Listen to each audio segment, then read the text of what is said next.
Sumayo po tayo lahat bilang paggalang po sa kanyang banal na salita.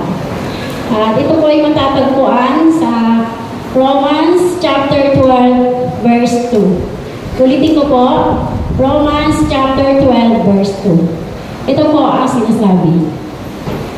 Huwag kayong makiayon sa takbo ng mundong ito. Sa halip, hayaan ninyong baguhin ng Diyos sa inyong pag-iisip upang maunawaan ninyo ang kanyang kalooban. Sa gayon, magagawa ninyo kung ano ang mabuti, kalugod-lugod at ganap sa kalooban ng Diyos. Purihin po ang kanyang banal na salita at ngayon po, welcome po natin ang kanyang lingkod, Pastor Ben Escamilla.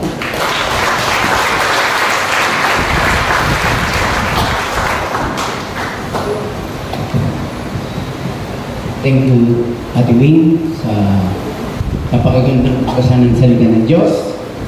Mabiblis mo na tayo. Sabihin mo sa katabi mo, ang kapayapaan ay sumasaya. Okay, spirit. Bigyan natin ang malakas na palakpakan ng Panginoon. Hallelujah! Hallelujah! Pagsalit tayo ng pasalamat sa Panginoon sa pagkasya mo ay mabuti. Hallelujah! Let us pray. Most Heavenly Father, thank you so much sa lahat ng natatanggap namin mula sa iyong Panginoon. Ito man ay spiritual, financial, o ano man ito na nagbibigay po sa amin ng pagpapala. Nagpapasalamat kami, Panginoon. Salamat sa mga pangako mo hindi pumupupas. Kung kaya kami ay narito dahil may pangako ka sa amin, Panginoon. Pangako hindi lumalab. Kaya malakas ang loob namin na ikaw ay laging bigyan ng pangalan, papuri at pagsamba. Sapagkat sa buhay po namin bilang mga anak mo, isa lamang po ang aming pupurihin. Ikaw, aming Panginoon Kristo na nasa langit.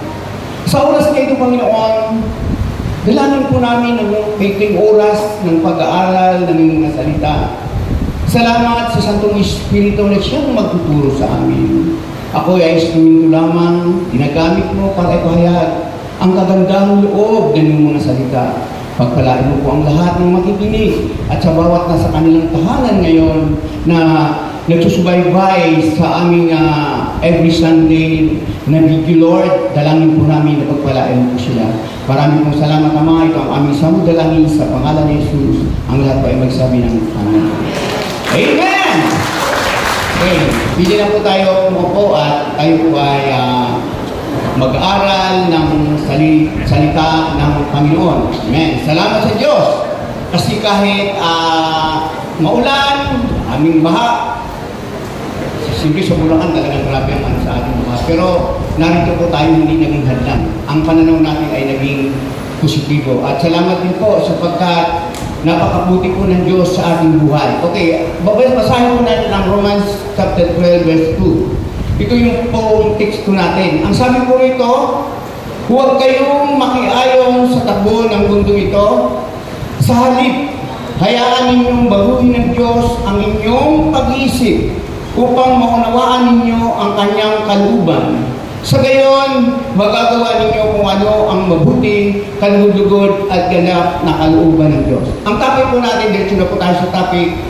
Ang topic po natin ay positive outlook. Positibong pananaw. As a Christian, dapat sa atin talaga ay ang pag-iisip natin ay nagiging positibo. Sapagkat lahat naman tayo ay nagmula sa negatibo. Nakita niyo po yung utak natin.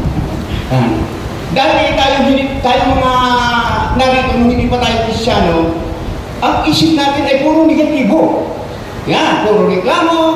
Pero salamat sa Diyos dahil sa salita ng Panginoon, tayo ngayon ay karoon ng positibong pananaw. Yan.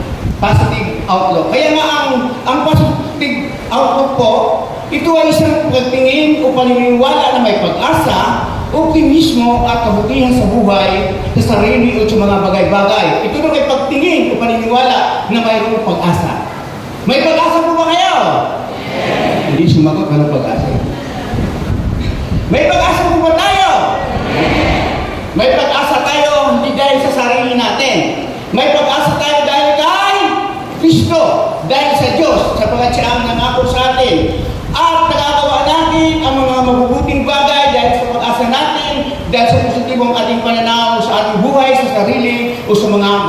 bagay. Ito'y daw ay nagbibigay sa atin ng determinasyon at takas ng loob upang harapin ang hamon, pagsubok at balakid sa buwan. Binilagay po sa isang Kristiyano na may hamon, may pagsubok, may problema, tama. Pag hindi kayo tama, tatamaan kayo. Amen! Yun po. Kaya ang isang tao, kailangan meron tayong positibo na pananaw para yung mga nangyayari sa buhay natin na negatibo ay nagiging positibo. Ang ibig kong sabihin nito, ang positive outlook ko, positibong pananaw, ito po ay positive attitude. Magkakaroon ka po ng ating patuloy. Yan. Para malaman po natin. Ang positibong pananaw ay magkakaroon ka po ng positibong saloobin. Meron mo tayo sa loobin. Anong sa loobin natin? Yung sa puso natin. Meron tayong positibong sa loobin. Positive attitude. As a Christian, kailangan ang attitude po natin ay positibo. Mabuti. Optimistic view. Pagtingin na may pag-asa. Kasi nakikita natin ang mundo ngayon. Wala na kapag pag-asa. Kaya kailangan natin ang pagtingin natin ay merong pag-asa. Pag-asa, straight. Nandito rin muna nagpag-asa yan. I'm blessed dahil sa pangunguna po ni Kuya Wendell, magkakaroon na po doon ng permit na Bible study sa bahay. At salamat kay Kuya Edgar. Kasi siya po ang may-ari ng ano doon, may lupa, sabi ni Kuya Edgar, Pastor, maglalagay tayo dito ng talagang maintain na Bible study. Palakpakan po natin ang Panginoon. Hallelujah. Yan. May pag-asa. Ang dali-isip dati, grabe yan. Takat kumira pa ako dyan. Pero salamat sa Panginoon. Dahil sa salita ng Diyos, may pag-asa. Binabago ang buhay ng tao. Okay, po. And then positive thinking. Yan. Mayroon kang positibong pag-iisip. Wala po ito papaliwanag. Optimism. Pagiging positibo. Okay, yun po. Dapat sa isang tao, sa Christian, dapat ano po tayo? Optimistic person. Dapat ang pananaw natin ay laging may pag-asa. Amen, di ba? Kasi ang buhay natin kailangan punong-puno ng pag-asa. Kailangan punong-puno ng pag-asa. Ngayon, ang tema po natin, positive outlook in negative world. Di ba dati, mag-negatibo tayo? I cannot do it. Yan? Kaya mo yan. Hindi ko kaya. Ganun tayo eh. Mag-opening prayer ka. Mag-sunglinan ka. Maglingkod ka sa Panginoon. Mag-ikusya ka. Hindi ko kaya. Alisin din natin ante. Ante. Anong lalabas? I can do it. Positive outlook in negative world. Ano ba ang mundo ngayon? Alam naman natin ang mundo ngayon, di ba? Ang sabi po ng Biblia, sa aklat ng Matthew 24, makikita natin ang mga ganda. Hindi ko napapanggitin ni Teta. Marami po. May mga tagutom lahat. Meron may pagkabanlaman. Pero kailangan sa atin mga Kristyano, sa mga nangyayari ngayon sa politika, sa ating buhay, dapat ang pananaw natin ay positibo. Para magkaroon tayo ng positibong pag-isip. Okay, actually, yun po ang ano natin ngayon, pag-aralan, positibong pananaw sa negatibong mundo. Nanonood po ako kagabi, ay nung sa 500 kasi may ano doon yung 500, yung in-interview ni Jessica Suro yung sundalo, tapos yung bata na nagbigay ng bulaklak sa sundalo. So, panahon ng EDSA Revolution. Yung 500, di ba? Nakita nyo yun sa BPA niya. 19 ano yun eh? February 22, 25, 1986. Yung EDSA Revolution na pinapatansik si Marcos at papalitan ni Cory Aquino. Nung panahon na yun, mayroon pong isang bata na tumakas sa kanyang nanay kasi nakikita niya, may nagbibigay ng bulaklak, kumuha siya ng bulaklak. At nung makuha niyang bulaklak, ang pangalan niyo po ay Angelo Gutierrez.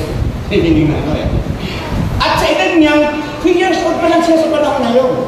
At hindi niya tinignan kung anong nangyayari, yung kung anong kabuluhan. Ang kanyang isip, ang kanyang pananaw, bata pa lang siya, ay makakuha ng bulaklak at ibigay sa sundalo. Kasi kung may nagano ako ng 500, kung makita, sana na siguro yung sa unang 500, makikita mo yung bata. At yung sundalo na yun, si Tatay Mario.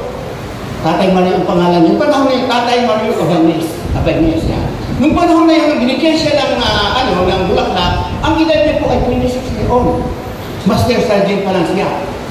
Dito po natin, nakubir sila ni John Chua, yan. Dahil salita yan. Ipinapakita po nito, na itong bata nito, ano pang mensahe? Ang bata nito, hindi niya tinignan ang mga nangyayaring kaguluhan. Ang inisip niya yung positibo na pananaw, nakukuha siya ng bulaklak kung saan namibigay at kukunin niya yung bulaklak para ibigay doon sa sundalo. Nakukuha niyo po? Para makagawa siya ng mabuti, bata pa na. At alam niyo po, nung in-interview, ang edad niya po ay 42 na. Nakita po sila ni Tatay Mario Abanes, 65 years old si Tatay Mario Abanes, nakita po sila. At nagpapasalamat dahil nagkaroon po ito parang nagkaroon po ng magandang istorya o memory sa Pilipinas na nangyari ng bata. Parang hindi na nakita yung sa revolution, hindi yung ginawa ng bata doon sa sulat. Amen. Nakikita niyo po, wala pong dapat tayong ipangamuha. Kahit sa oras ng kaguluhan, hindi tayo mag-isip ng mabubuting bagay. Meron tayong pananaw na gumawa ng mabuti. Nakukuha niyo? Kasi yun po ang gusto ng Lord sa atin. Dapat kailangan as a Christian, ang pananaw natin ay pananaw na positibo. Yun po ang gusto ng Lord. Kaya natin yan. Naalala ko sa iyo eh. Nung iniwan kami ni Kuya, sa Kapulong ba, nag-ano kami ng putik, nilalagay namin sa sako. Sabi ni Kuya Bimin sa amin, sige, lagay niyo yung lahat yung putik sa sako, ihilikan natin. Sabi kay Indo, Kuya Indo, kaya! Sabi ni Indo, kaya Kuya! Kaya talaga, kaya mo na. Pagdating ni Kuya, biglang umano yung gumuho yung sinako namin na puti, dahil ang sako pala, pag sinako mo, walang puti, gumuho. Ibig sabihin, tinay pa rin namin. Na kahit gumuho, kaya. Kaya, hindi na kaya, Kuya. Kaya gumawa ng parang Kuya. So gusto kong sabihin, dapat tayo ay positibo ang ating pananaw. May kakayahan tayong nagawin ang mga bagay na positibo sa mga negatibong nangyayari. Okay. Ngayon po, anong dapat natin gawin? How to stay positive in the negative world? Kaya kita niyo po, tingnan niyo tabi. Pag ang kanyang mukha nakaluti, pag nakasimango, negatibo na yan. Ganun. Pag naka-isgal yan, positibo yan. Hindi niyo talaga niyo. Ano, nakamite? Hindi na umiibig. Diba? How to stay positive in negative world? Ang mundo talaga marami nang nalulungkot. Marami nang nag-aalala. Puno na ng alalahanin ang mundo. Pag sinabing mundo, ito po ay naglalaman ng maraming tao, kalamidad, sakit, karamdaman, politiko at marami pang iba. Nagigit na natin. Paano mo gagawin ang isip mo na maging ang pananaw mo ay maging ganun? Kaya nga, how to stay positive in negative world? Una po, sabi nito sa Ephesians chapter 5 verse 9, sapagkat pawang mabuti, matuwid, at totoo ang ginagawa ng namumuhay sa liwanag. Sabi doon, ang namumuhay ng sa liwanag, dapat positibo siya. May positibong pananaw. Sabi ng pawang mabuti, matuwid, at totoo. Christian, tayo po ay inilawan Kristo at dapat din mag-ilaw din tayo. Yun ang topic namin kahapon ni Pastor Rich na Jesus is the light. Dahil si Kristo ay ilaw, dapat maging ilaw tayo. Anong gagawin natin dito? Sabi nito, maging mabuti, matuwid, at totoo. As a Christian, yun po ang dapat natin gawin. Magpakatotoo tayo sa Panginoon sapagkat pag ikaw ay mayroong positibong pananaw, yun po ang ating gagawin. Number 1, focus on what is good. Nilagay ko po yung camera kasi ang camera pag nagbibidyo, may nagbibidyo ba na galaw ng galaw, hindi, di ba? Kailangan i-focus. Ang Christian daw, dapat mag-focus tayo kung ano ang mabuti. Mabuti ba ang nag-aakay na kaluluwa? Parang hindi nag-aakay sila kaya. Mabuti ba ang nag-aakay ng kaluluwa? O sino rito ang nag-aakay ng kaluluwa? Pakitas mo ng kamay. Wala, walang nag-aakay. Alam niyo kung mag-aakay tayo ng kaluluwa? Sabi ko sa inyo, mapupunta tayo dito. Malapit na tayo mabuti. Mabuti ba ang pagdating sa mga gawain?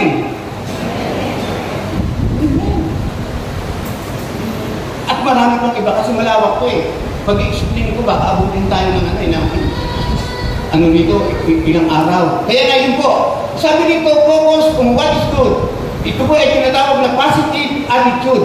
Mayroon tayong positibong salubin sa ating buhay na kailangan gawin natin. Sabi ng Ephesians chapter 5, verse 6, gamitin nyo ng lubusan para sa mabuti ang bawat pagkakataon sapagkat puno ng kasamaan ang kasulukuyang panahon. Sabi nito, sabi ng Bible, gamitin natin ang lubusan para sa mabuti. Kaya sa Christian, gagawa tayo ng mga sabi, sapagkat puno ng kasamaan ang kasulukuyang panahon. Puno na daw ng kasamaan ang panahon. Maging mabuti po tayo.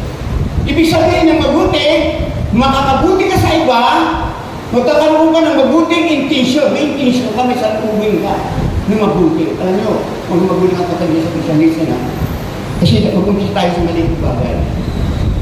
Ang isang mabuting tao ay kagawa ng mabuti. Yung maliit ng bagay, halimbawa, no littering. Diba? Bawal magtapon ng basura. Ganito ang mga tao Pilipino. Pag nakakita ng basura, maliit, dapat ano na gawin? Pupulutin at itapon sa basurahan. Ang nangyayari, pag nakakita ng basura, tatapunan pa na ang basura.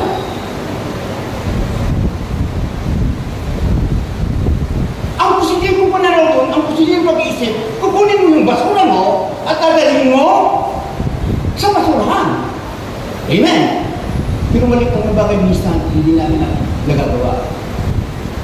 At yung positibong pananaw, may basura, tatapon niya pa, kaya dumadami.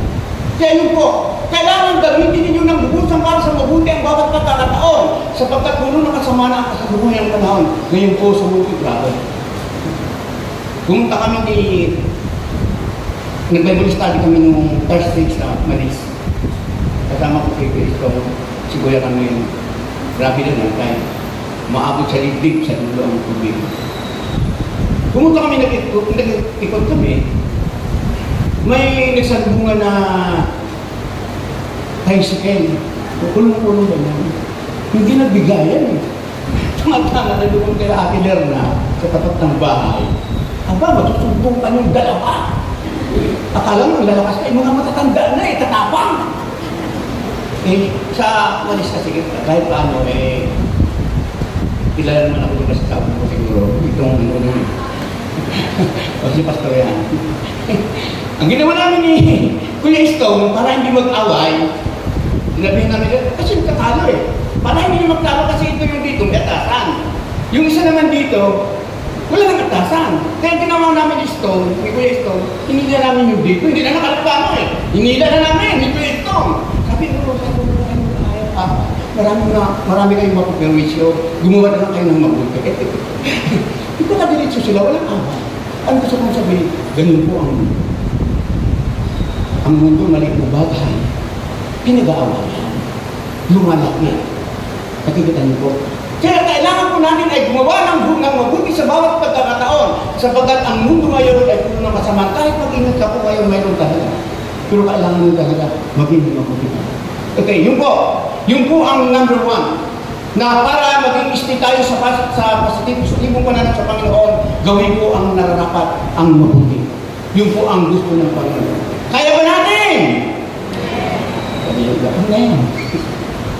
kayang-kaya sa tulong ng Panginoon. Sabihin mo, kayang-kaya sa tulong ng Panginoon.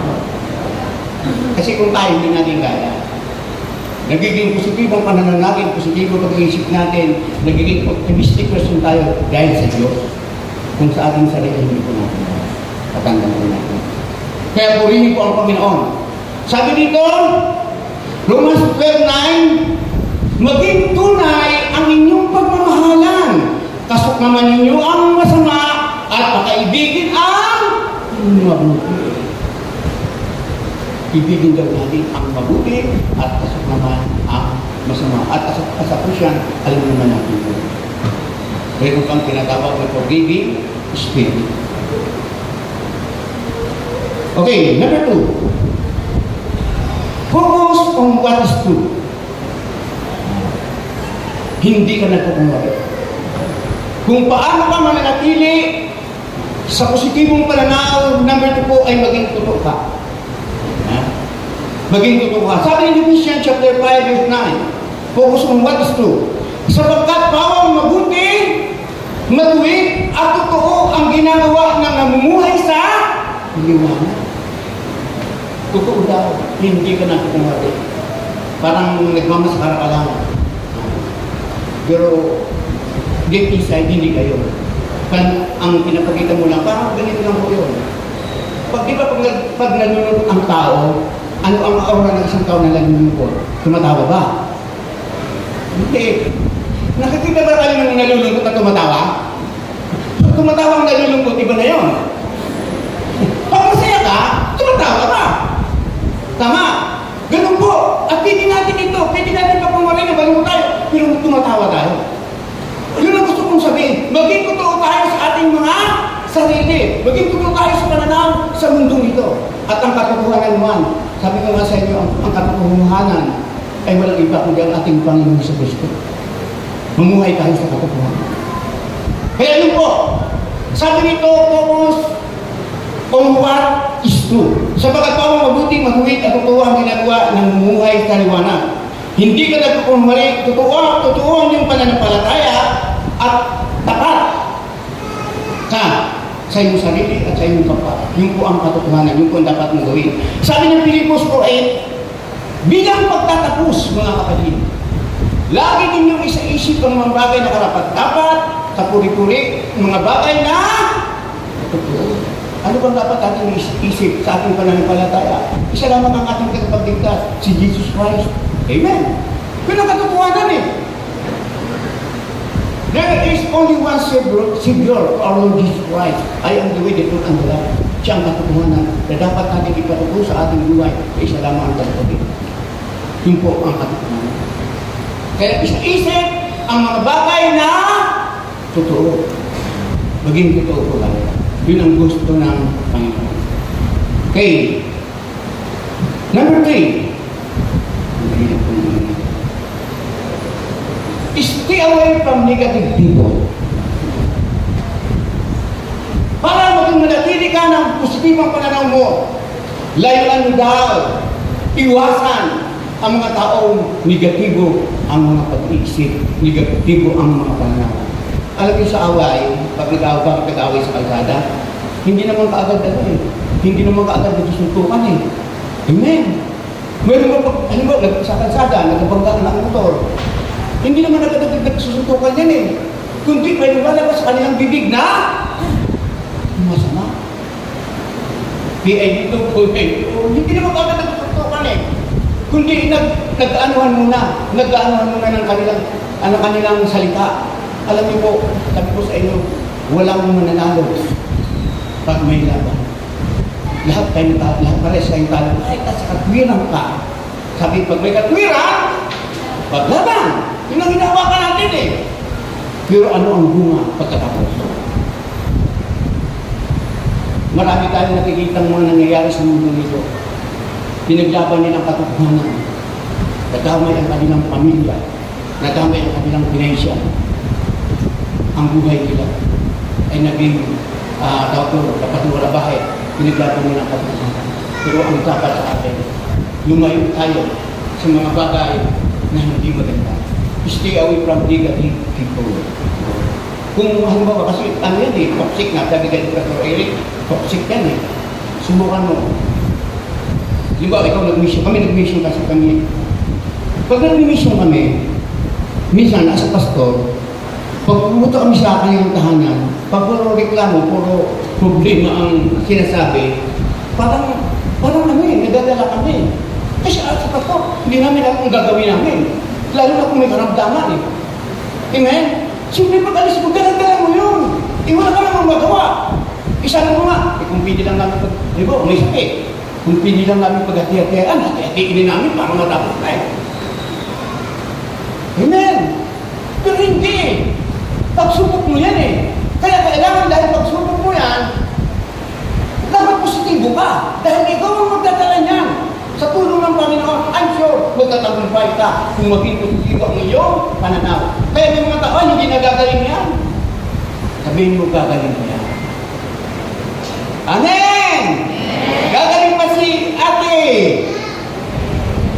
Sa tulong ng Panginoon, dapat negative kasi pag sinabi na hindi, negatibo po yung huwag tayong madala ng mga negatibo. Yung po ang magpapawala sa atin ng pananaw ng mabuti sa Panginoon. Kaya if you stay away from negative people, marami pong toxic na nangyayari. Kaya mo yun! Ay, hindi ko kaya. Marami tayong marinig. Hindi ko na masyado paliwanag kasi alam naman natin na yung mga negative people, alam na natin. Akala mo, kasama mo, wala, backfighter. Ano, nakikita mo?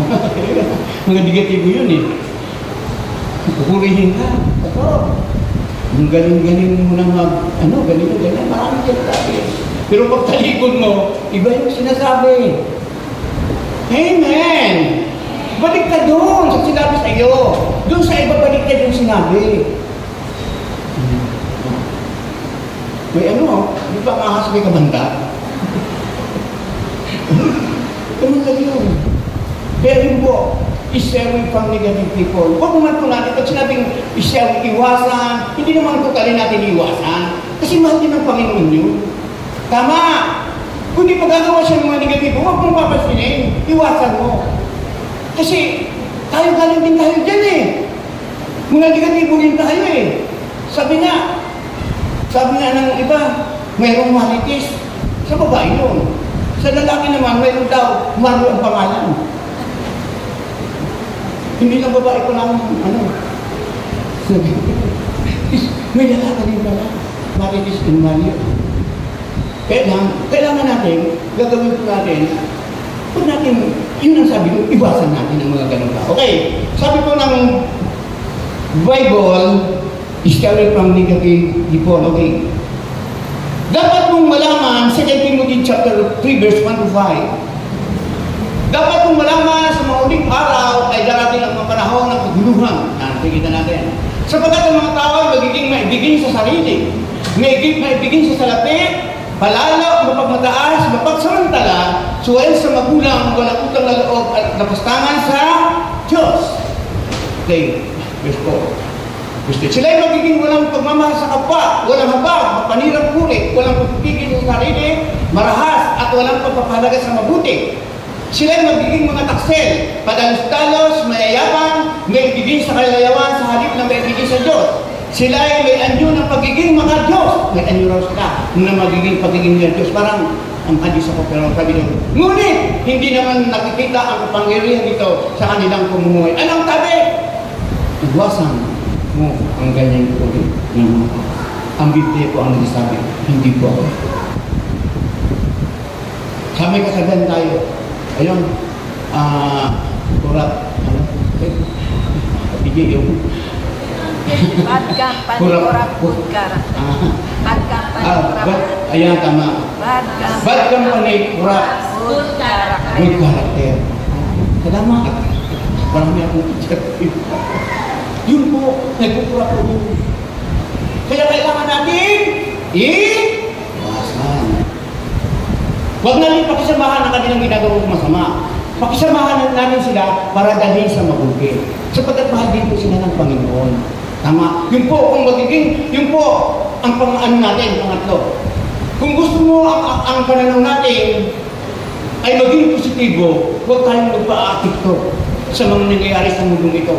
Isipin mo, mga sawain, ganyan, matindi na. Kaya sabi ng Bible sa aklat po, ng Ephesians chapter 5, verse 11, Ephesians, kapitulo 5, verse 11. Huwag na kayong, ano sabi?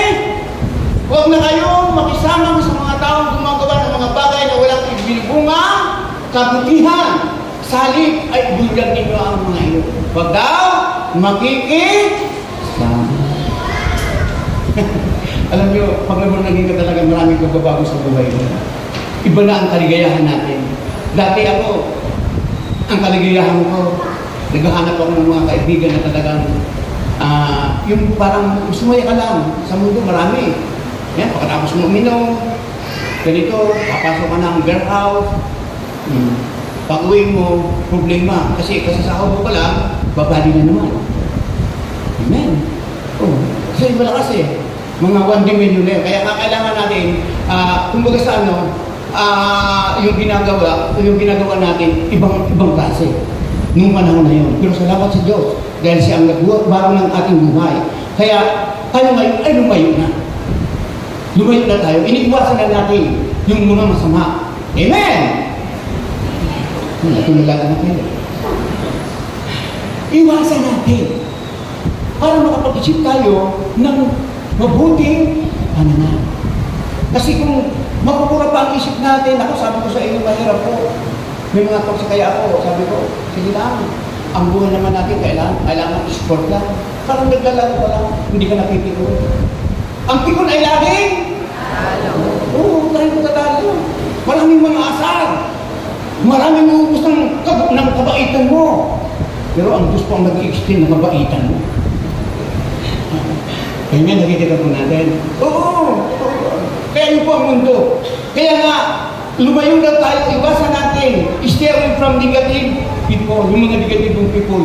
Pero, kung may mga tao naman, mga positibo, nagbibigay sa atin ng mga positibong pananaw, yakapin natin sila, mahalin natin sila.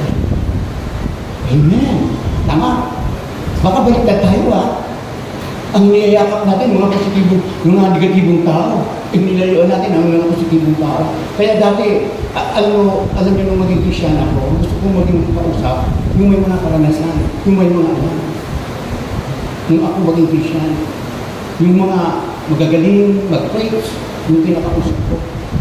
Para bakit? Karunungan yan Diba dati tayo mga lalaki, mahilig tayo sa mga kwento. Amen. Mga payabangan. Oo. Anong payabangan? Ganun ang tao Buong tao ganun. Narinig. Kasabihin ng kwento. Ang tatay ko, diba? Payabangan yan Ang tatay ko, nagtanim ng bayabas, nagbunga, kasi laki ng sibahan. Payabangan Sabi naman ng isa, ang tatay ko naman, nag-alaga ng ahas, napakahaba.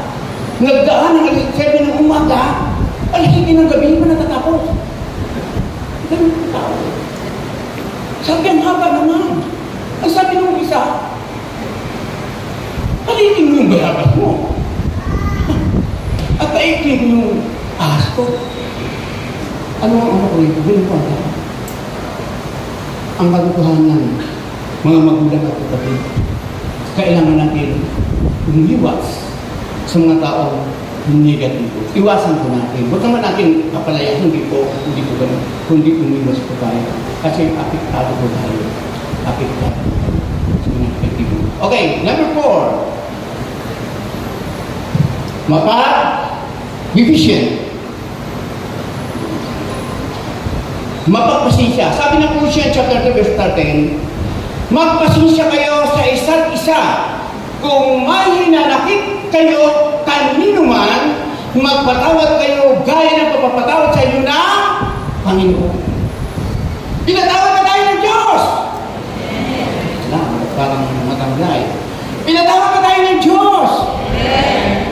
Anong dapat natin gawin dahil tayo ay pinatawad? Magpatawad din, magpasensya rin.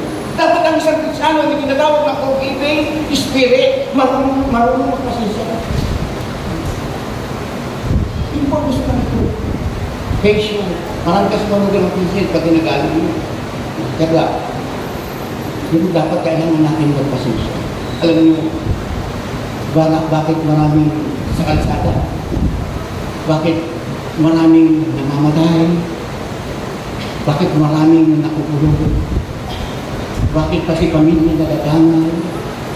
Pati pinensya na iinvolve? Hindi sila marunong magpasensya. Katulad ng nakita natin sa Pistol, diba? Yung binaril, ang katotohanan pala nun, yung driver na namaril, binubog pala yun ng dalawang rider. Yun ang uno ng istorya. Gumanti lang yun. Pero alam niyo po, kung ngayon talaga pasensya, hindi po mangyayari yan. Kasi lahat ng mga nagkakamali at mga nagkapasala sabi mo yan, sinasabi ko, kailangan may forgiving spirit ka. Masarap po ang nagpapasensya. Masaya po ang nagpapasensya. Hindi po tayo mga warflex. Alam ko ba yun? Kundi tayo po ay humble Christian. Kailangan sa isang Kristiyano ay magpasensya, magpatawad. Hindi dapat laging dapat tayo ay madaling mag-tone. Kundi kailangan madali tayo magpasensya. Sabihin mo sa katabi mo, magpasensya.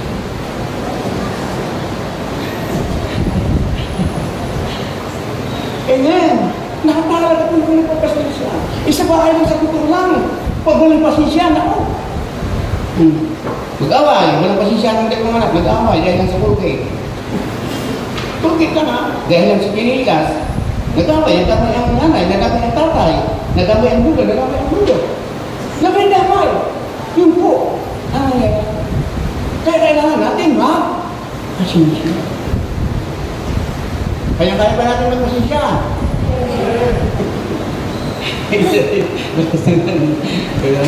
Dahil hindi tayo marunong magpasensya. Laban kung laban. Kung may katwiran, laban. Ngayon, ang tema natin, pag may katwiran, magpasensya. Huwag na natin. Magpasensya na lang. Kasi ang bunga ang iniisip natin. Ang bunga. Lahat ng nangyayari may bunga. Masama o mabuti, may bunga po. Wala pong nananalo sa laban. Sigurado po ako. Ay, tama ako eh. Ikaw ang sumagi sa akin eh. Nakita mo, may gas-gas pa. Yan ang gusto mo mangyari. Eh, ano gusto mo? Wala na. Sira na. Kung may nakita po ako, napakaganda. Nagbunggaan, napasikleta. Pasikleta ay motor. Akala ko pababa. Magsusumpulin yung mabangga. Alam ko pababa. Nagkakapan sila. Yung ano dapat? Wala namang salita. Nagkakapan po, ang isang pagkakamali, nabubungo po ito ng hindi maganda. Kaya kailangan po natin magpasensya. Sabihin mo sa muli, sa katabi mo, magpasensya ka. Pasensyahan mo na po sila pastor. Kasi ito yung pagkatawag namin. Makanya nga naman pagkatawag. Pasensyahan nyo na po ay gulol. Pasensyahan nyo na kung ano ako. Kasi ito ako. At pinapasensyahan ko lang rin kayo kung hindi kayo nakikinig sa aking pangangaral.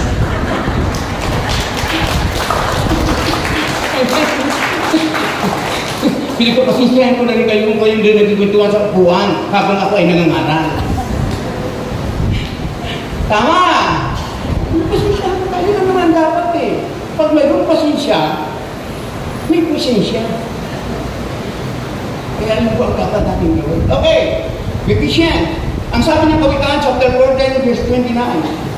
Ang hinahon ay nagpapakilala ng kaunawaan. Ngunit ang madaling pagkagalit ay tanda ng kamangmangan. Anong sabi? Pag ikaw ay madaling magalit, anong sabi ng Bible? Ikaw ay? Kayo naman sabi. Kaya pag sa pamilya niyo may nagagalit, sabi ko ng Biblia, ang nagagalit daw ay mama. Pero ganun siya sabihin baka sa boyfriend. Yung pagsabi, ngunit ang madaling pagkagalit ay tanda ng kamangmangan. Alam mo po, ang pasensyoso na tao, ang marunong magpatawad na tao, may forgiving spirit, makikita mo, lagi po siya nakaliti, lagi mo masaya. Tingnan mo yung malaki mo, ulit! Yung hindi marunong magpatawad.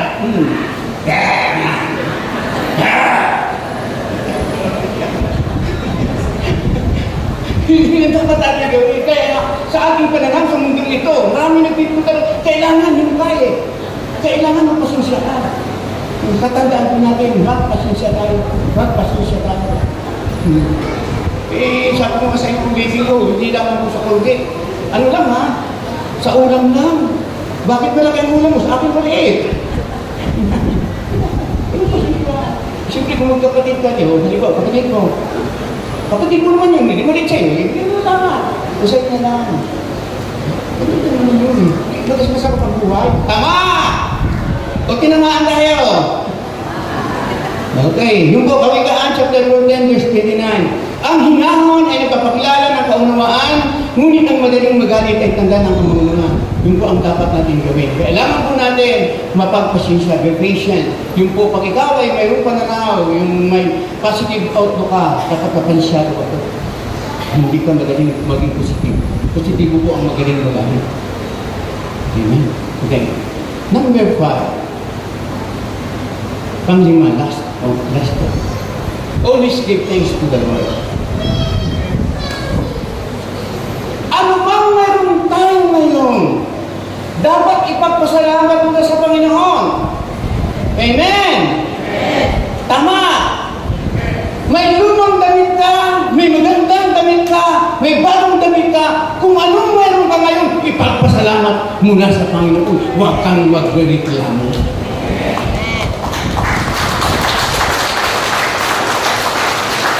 Kasi ang tao, puro reklamo. Hindi magpasalamat sa Panginoon. Nanay, ano ang ulam? Ano? Ano ulam? Ano ulam? Sabi ng nanay, tuyo. Tuyo na naman! Iba na naman. Dapat magpasalamat ka sa Panginoon. Napakasarap ng tuyo. Lalo na kung may nilagang baka. Yes. Okay. Ako po, and every time, always give praise to the Lord. Ano man yung natatanggap natin sa Lord, nagiyaya, pagpasalamat natin sa Panginoon. Mabuti man ito. Kung masama ang lupong masama, nandun, nakatanggap tayo na pagsubok at problema, gawin natin positibo. Kasi something good is going to happen. May mabuting mangyayari sa buhay ko natin. Amen. Mayroon pong puro daing, puro reklamo. Sabi nga ni Ate sa kanina, dapat pag ikaw ay mapuputulan ng kuryente, huwag kang magreklamo.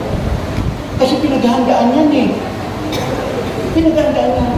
Kaya yung anak ko pag nag-birthday, sabi ko, kung gusto mo maghanda sa birthday, maghandaan niya. Kaya ipapangutang. Pag ipapangutang niya, babanguhin ko kayo. Ito po, pinaghahandaan ko. Pero may mga panahon talaga na nagbibigla tayo, na dumarating. Sabi ko, pasalamat ko sa Lord. Ang gusto ko ang magbibigay sa akin. And everything, give thanks to the Lord. Okay, ang sabi po ng Bible sa Episode chapter 5, verse 20.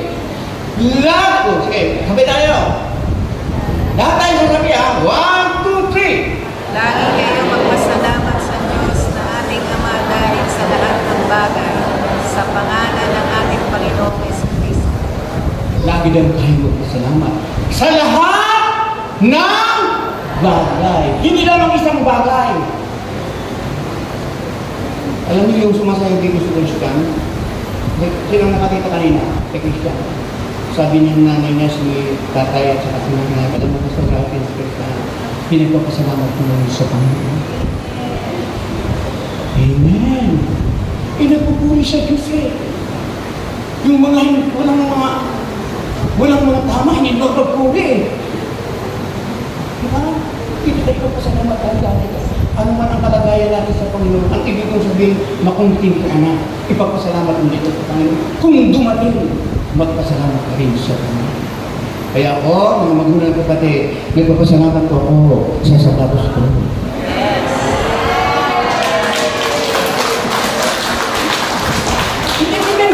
Hindi ako nagyayabang nga. Ang pinagyayabang ko ang Diyos.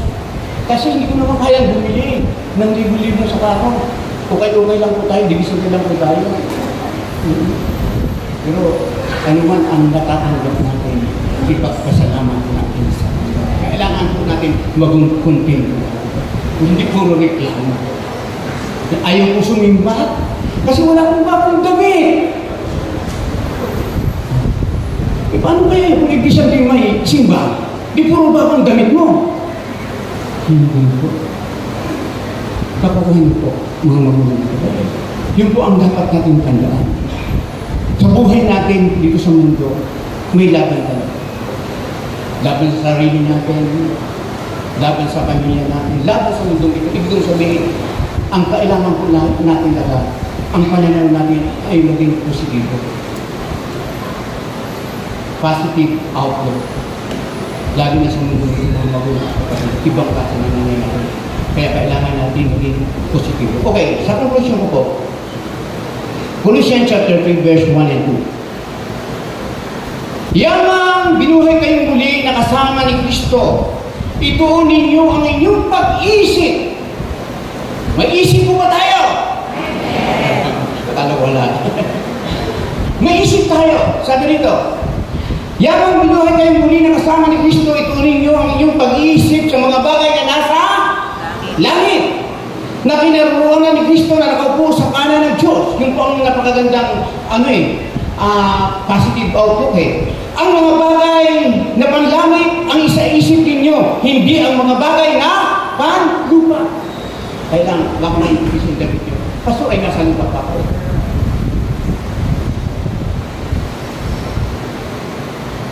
Nasa lupa. Pero nasa ang gawain ng Lord? Nasa lupa na yun. Tama. Hindi mo naman sa langit eh.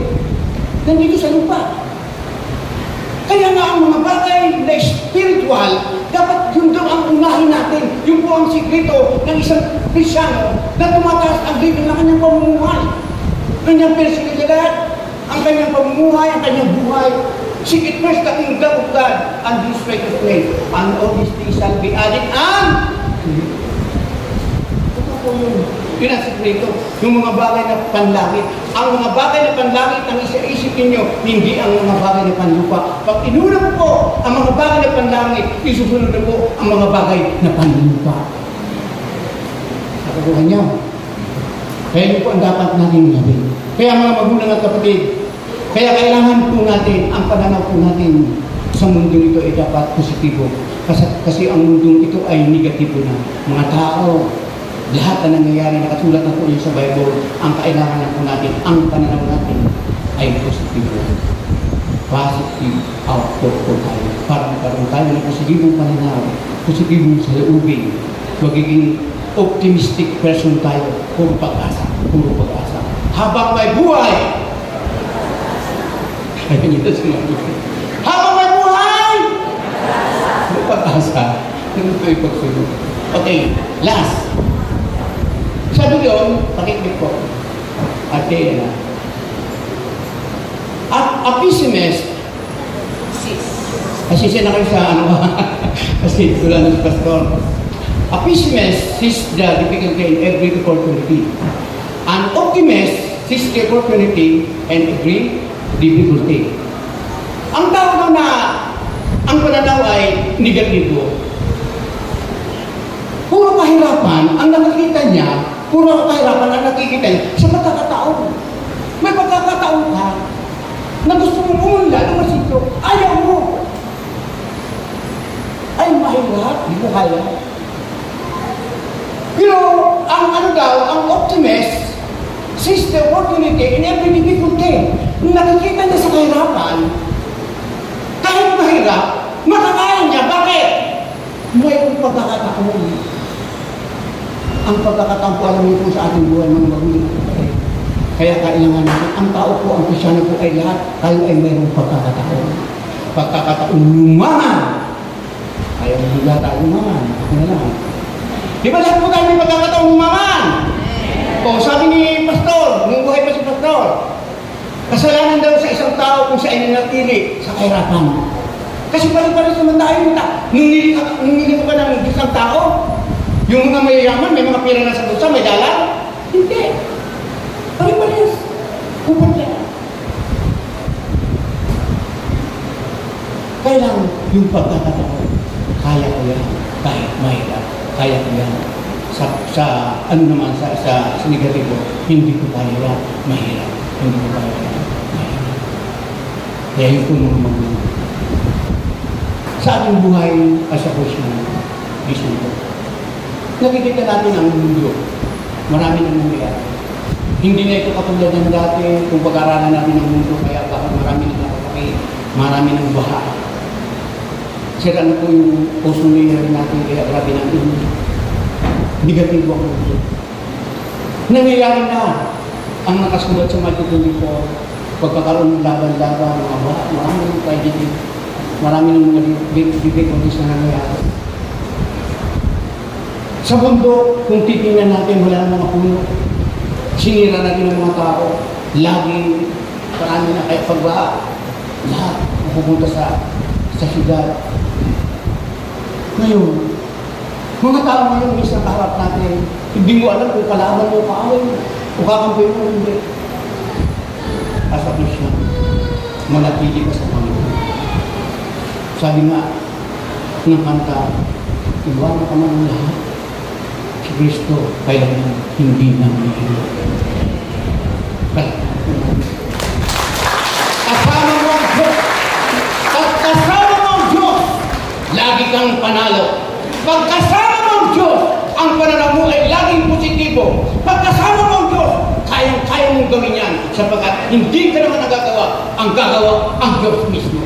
I can do all things through Christ who strengthens me. Kuminta ko ng isang kwento. Noong Wibis, tumasok ang dugo ko kung tapoy natin natin. Binisin ako ko sa dating natin, pinipay ko. Dahil, nahirap. Pero good things dahil masakit dito eh, pag mataas ka lang dugo mo. Ang dugo ko kasi nag-170 o 110. Ipag-basay, ang kagandahan, parang ang sarap. Dahil kumikirot ito, parang hinahilot yung ulo ko eh. Naging good ka. Pero kumikirot, pero parang hinahilot ka sarap. Nagpa-bigla ko kila Ate Margie, anong dugo ko eh. Nag-over, 110 ang over. 165 siguro yun. Dito ako, ting pasitig, kasi wala. Nalipid ko lahat. May mga kaitay. Tugad binigyan ko ito sa Christian ginagawa natin para maparangalan. Pagdating ko wala ito nag-ibang nag-ibang parang video. Hindi naman parang sabi ko, Ate Wing! Sabi ni Ate Wing, Pastor, may kasama ka. Opo, pumasok ako. Bilang-pressure ako ni Ate Wing. Thank you Lord dahil taga-Manis. Salamat po sa taga-Manis. Lahat naman po tayo. Dito salamat ako sa taga-Manis dahil pagpupunta niyo sa pastor. Talagang nakikita ko yung care lang. Pininom ako ng tubig na may halong ngayon, ng halong vino.